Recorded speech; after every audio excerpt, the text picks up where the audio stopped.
Hi everybody, today I am making an air fryer steak in my new Ninja XL grill. I'm Anita from KetogenicWoman.com, where I share keto and carnivore recipes and other cooking ideas that have helped me to lose over 130 pounds and counting. If you are new here, please check out some of my other videos and my website. Welcome back to any returning subscribers. I hope you like today's video. Okay, look what I have. I have a brand new Ninja Foodie Smart XL grill, 6-in-1. I'm excited, but I'm also a little bit nervous. I'm nervous because my other Ninja grill has been my best friend for the last couple of years, and it feels almost like a betrayal to have this in here now. I absolutely love my old one, and I have been using it daily, if not twice a day, most days. So why? Why did I do this? It was 100% an impulse buy. My daughter and I were in Costco, and they had this in Costco, Canadian Costco. I don't know what the prices are in where you are, but in the Canadian Costco, this was there. And Costco prices are usually, like for something like this, you'd expect to pay, $50 less than in your local retail store. But then on top of that, they had an in-store deal with another $50 off. So I ended up paying less for this one than for my old one that I, bought a couple of years ago, and it's new. And my daughter does not have one, and she is just dying to get her hands on that one. So it's been sitting there. I have not unboxed it. I've been procrastinating, possibly because I know once I open it and start using it, I have to give away my beloved friend over there. So today it is my unboxing day, and I'm going to christen it with a beautiful ribeye steak. We will see how it does. So let's take it out of the box, and I will bring the other one over to kind of compare it side by side so that you can see size difference and all that. So, but first, got to get it out of here.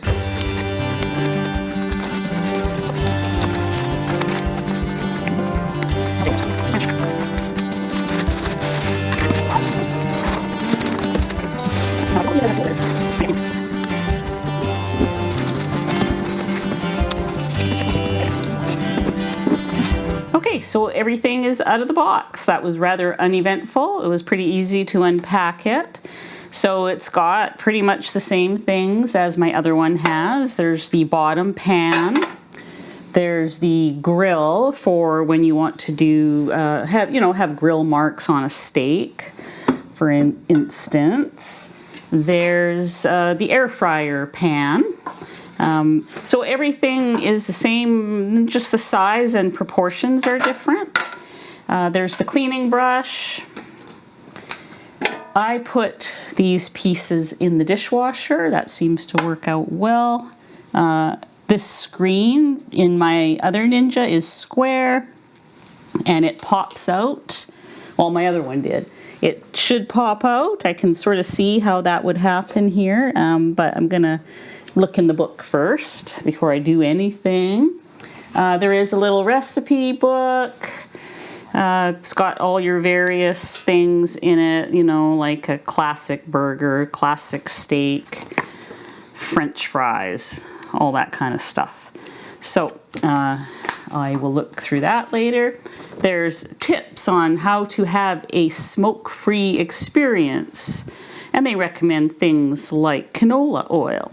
So I won't be doing that. And the other Ninja, there was also always a recommendation to use some oil on things, and I never did, not even once. Everything turned out great, so I'll just carry on doing my own thing. There's a quick start guide for the thermometer and a little grid for the different types of meats. Because there's obviously a difference between doing a chicken breast versus a burger versus a steak, veggies. And there's your Ninja Beef Doneness Guide and a few other things that you need to know if you've never used one before. This all looks the same as the one that I got with my other machine. And there's this little owner's guide, which has things like what happens if this, and things you need to know, other types of tips. So I definitely recommend reading through your paperwork before you start. I also feel like every time I get something like this, it says wash your pieces before you start. So I will just quickly wash these. I'm going to use these today and not that one. I will put that one away in a moment. And I'm going to get the other one here so that you can see side by side the difference in height, width, all that. In case you're considering getting one of them and you need to know how they look size-wise. So I'm just going to move that over here. I'm just going to go grab it right now. Okay, so the first thing I noticed when I carried this one over here from its usual spot in the corner is that this one is way heavier. I'm not sure why, and I don't know by how much, but I can look into that later and then make a note of that down below. I'll also measure these and make a note down below in the notes for anyone that wants to know that information. So the thing that I always found that 4 burgers was the max I could get on here, or 2 steaks. I can see that I would probably get 6 burgers on this one. I don't know, it says in the book 4 steaks, or actually it says that on the box. I'm not so sure, but then I buy pretty big steaks usually, so who knows? But it is definitely bigger, and but it's not like I knew that this would be. I kind of thought this would be wider and a lot shallower. The actual unit is not that much shallower, but the pan is definitely shallower inside.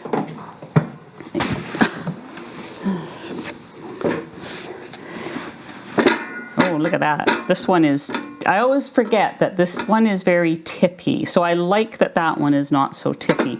But you can see how much deeper this one is compared to this one. So I'm going to close that up again so I don't lose it off the back of the counter.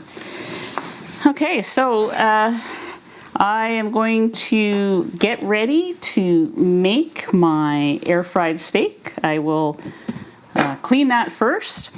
I'm going to quickly check in the book to see what its recommendations are and then decide if I'm going to ignore it, do my own thing, or if I'm just going to go ahead with it.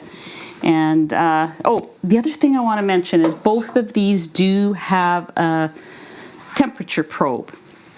Now, I won't use that today because I want to test it out first. On this one, it's in one of my drawers. They had it as a magnet on the side of the unit, and I was always knocking it off. This one has its own little cubby hole down here. So this one is never going to get lost like the other one.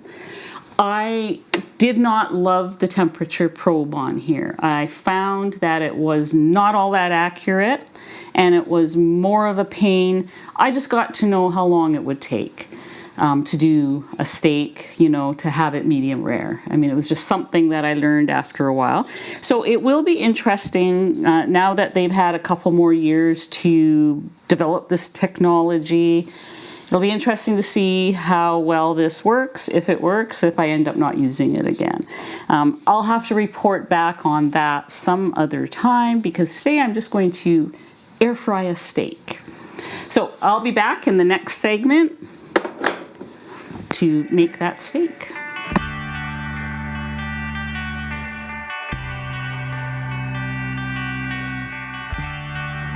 Okay, I'm ready to make my steak.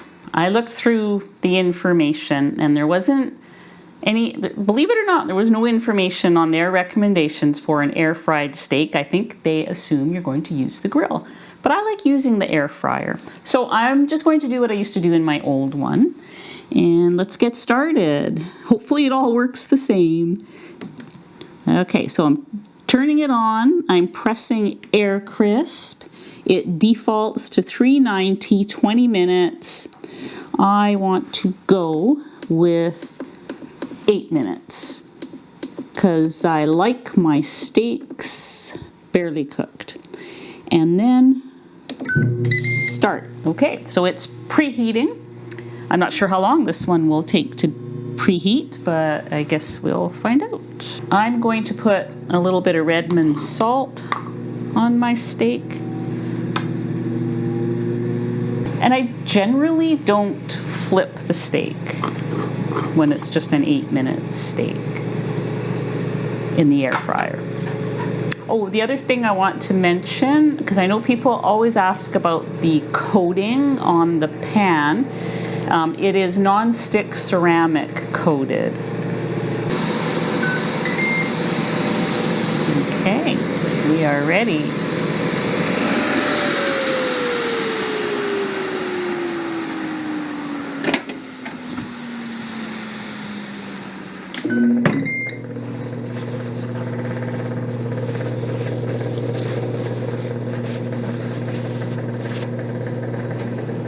But I'm just going to check on it now and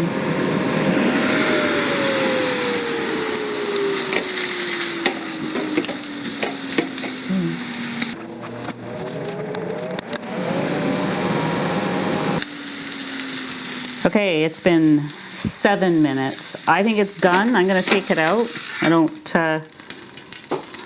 I feel like it's cooking fairly fast.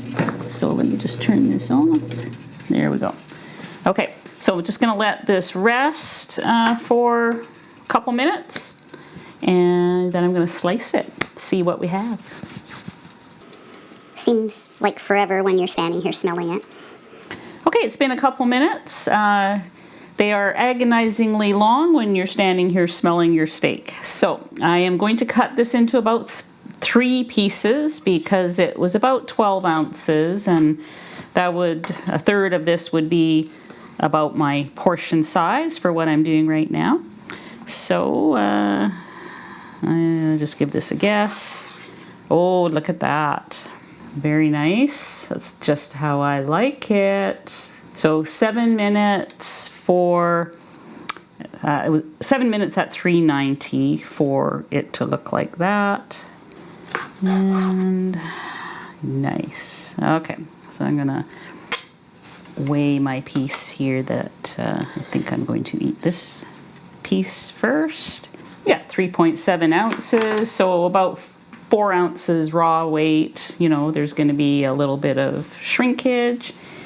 And this is going to be my lunch today. So here we are. I am going to taste it as well. Let's give this a taste.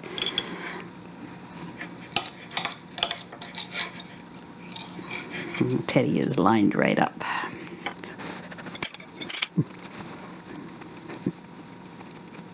Delicious. Delicious. I'm going to take my butter and my steak and go over to the table. I don't know what to, like, it's pretty much the same as my other one, other than the dimensions, it seems. Maybe there'll be a little bit more room for when I make burgers. And there's a lot of things I still don't know, nor can I answer the questions until I have a couple of weeks to play with this. And at that point, I would consider doing, you know, a full review of it. But right now, it makes an amazing air-fried steak, and that's what I wanted. So it does that well. That's all I can tell you at this point. And it looks pretty too. So I'll see you guys on the next video.